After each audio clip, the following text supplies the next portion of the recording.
Assalamualaikum warahmatullahi wabarakatuh. Waalaikumsalam warahmatullahi wabarakatuh. Alhamdulillahirabbil alamin wa bihi nasta'in wa ala umuri dunya waddin. Assalatu wassalamu ala asyrofil anbiya'i wal mursalin sayyidina wa maulana Muhammadin wa ala alihi wa ashabihi ajma'in, amma ba'du. Salawat serta salam kita panjatkan kepada kehadirat Allah Subhanahu wa taala dan Nabi besar kita Nabi Muhammad sallallahu alaihi wasallam. Hadirin yang dirahmati Allah, dalam kesempatan kali ini kita dapat berkumpul di tempat ini dalam keadaan panjang umur, sehat selalu dan bahagia. Hari ini saya akan menyampaikan kajian Islam dengan judul Sukses dalam Mencari Nafkah. Nah, yang ada di sini ada yang kalian kenali? Semua. Siapa yang pertama? Raffi Ahmad, Agnes Monica, Maudy. Kalian tahu kenapa orang-orang di sini bisa sukses? Kerja, keras, pantang menyerah, usaha, effort. Oke, rajin. Aku kasih penjabarannya sedikit ya. Yang pertama itu adalah fotonya Raffi Ahmad. Selain dikenal sebagai seorang aktor dan presenter televisi, Raffi Ahmad juga sukses sebagai pengusaha dengan memiliki beberapa bisnis di berbagai sektor seperti fashion, kuliner, dan hiburan. TV-TV di televisi kan pasti punyanya Raffi Ahmad. Terus yang Agnes Monica yang tengah ini. Agnes Monica ini adalah salah satu artis multitalenta Indonesia yang sukses sampai go internasional. Tidak hanya dalam dunia hiburan saja, tetapi juga dalam bisnis musik, model dan investasi properti. Yang ketiga pasti tidak asing lagi, yaitu Maudy Ayunda. Maudy Ayunda ini adalah seorang aktris yang sukses. Maudy Ayunda juga aktif sebagai penulis, penyanyi, dan pengusaha. Dia telah menulis beberapa buku dan merilis beberapa album yang sukses juga. Nah, selanjutnya ada pengenalan, yaitu semua manusia pada umumnya ingin merasakan yang namanya kesuksesan atau keberhasilan dalam hidup. Kehidupan yang penuh dengan kenikmatan adalah sebuah keinginan yang diinginkan oleh semua seseorang.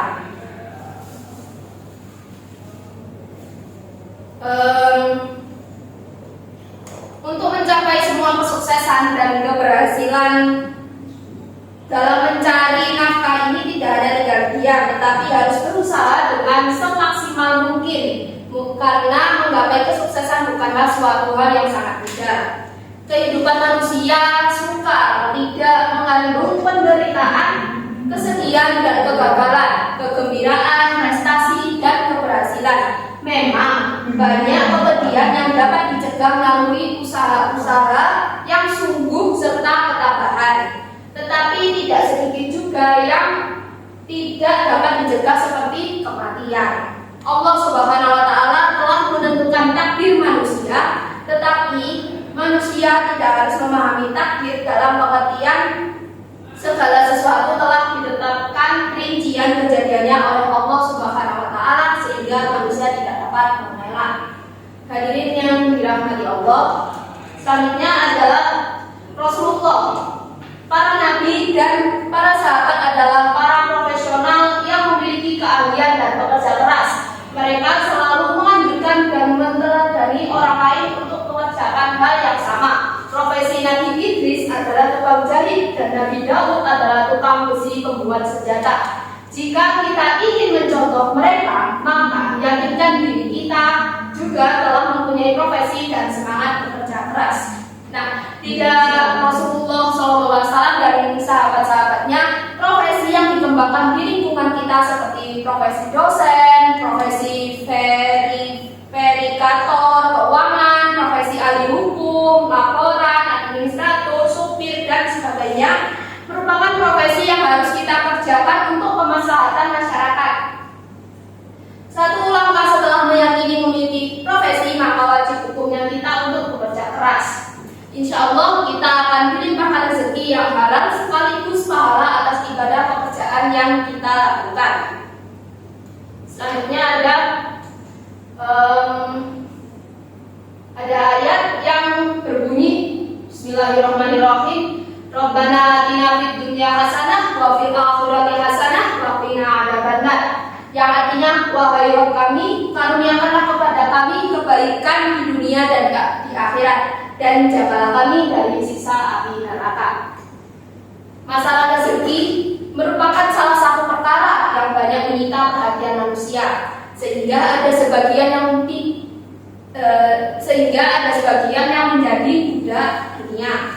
Bahkan lebih parah lagi, sejumlah besar umat Islam memandang bahwa berpegang dalam ajaran Islam akan menyempitkan peluang dalam mengais rezeki. Ada sejumlah orang yang masih mau menjaga sebagian kewajiban syariat Islam, tetapi mereka mengira bahwa jika ingin mendapat kemudahan di bidang materi dan kemapanan ekonomi, hendaknya menutup mata dari sebagian aturan Islam, terutama berkenaan dengan etika bisnis dan hukum halal dan haram.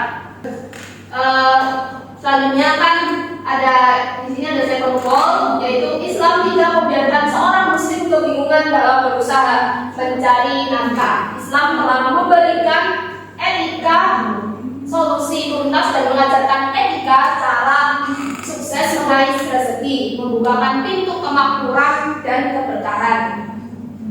Nah, di sini ada beberapa prinsip yang dapat membantu mencapai kesuksesan dalam mencari nafkah. Yang pertama ada perencanaan yang matang.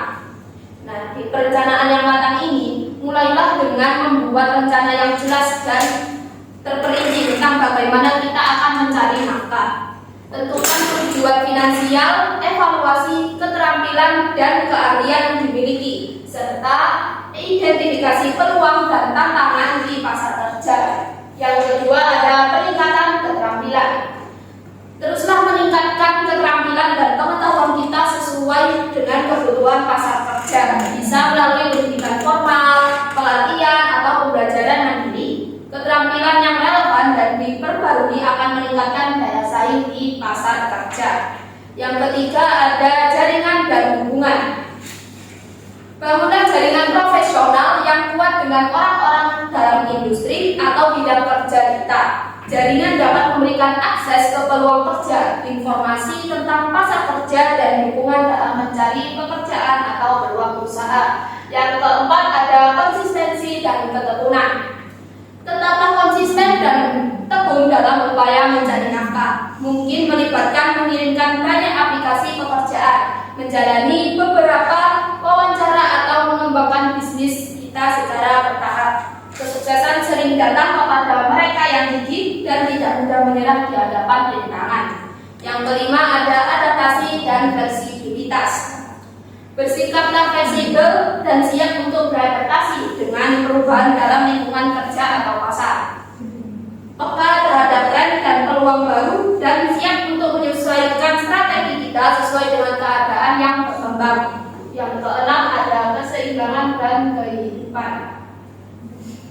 Pastikan untuk menjaga keseimbangan antara pekerjaan dan kehidupan pribadi, merawat kesehatan fisik dan mental, serta memprioritaskan hubungan dengan keluarga dan teman-teman adalah kunci untuk memiliki keberhasilan yang berkelanjutan dalam mencari nafkah. Yang terakhir ada berkat dan syukur.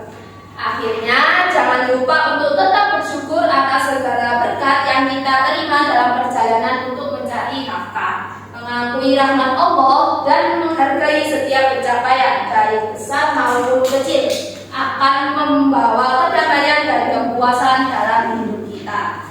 Hadirin yang dirahmati Allah. Nah, di slide selanjutnya ada Al-Quran Surat Al-Baqarah ayat 273 yang berbunyi, A'udzubillahi minasyaitonirrajim. Bismillahirrahmanirrahim.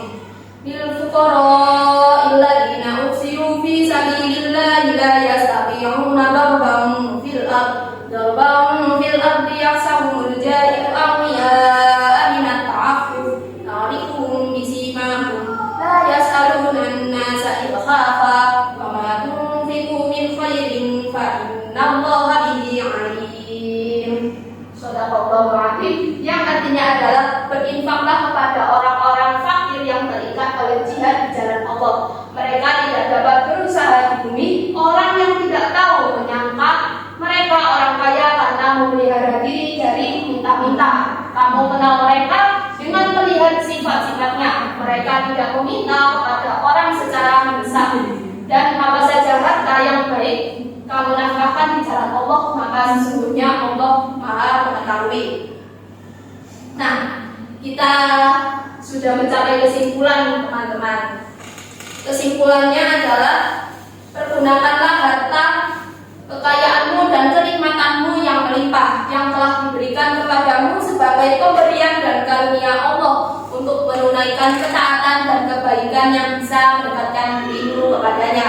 Dan janganlah kamu melupakan bagianmu dari kenikmatan dunia, baik berupa makanan, minuman, pakaian, tempat tinggal, dan hubungan biologis, karena Rohmu atau Tuhanmu memiliki hak atasmu dan dirimu memiliki hak atasmu sendiri. Sekian dari saya. Mohon maaf bila ada kata-kata yang kurang berkenan di hati para hadirin. Saya memohon maaf sebesar-besarnya. Wabillahi taufiq wal hidayah. Wassalamualaikum warahmatullahi wabarakatuh.